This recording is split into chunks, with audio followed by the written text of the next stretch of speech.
Introducing Tigerpak's new automatic water-activated tape dispenser.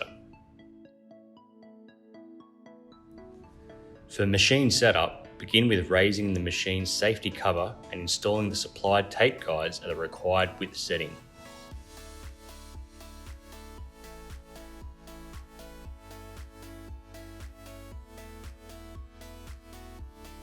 Next, insert your water-activated tape roll, guiding it through the machine to the feed roller and inserting the holding plate. Remove the water reservoir followed by the brush tank. Pre-fill your brush tank and prime the contact brushes. And reinsert on the machine. Fill the water reservoir and reinstall the one-way cap. Refit onto the machine. Close the safety cover and the control panel now becomes active.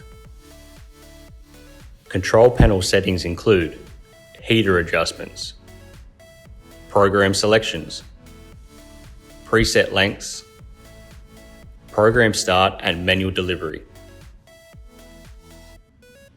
Now you can begin dispensing your water-activated tape.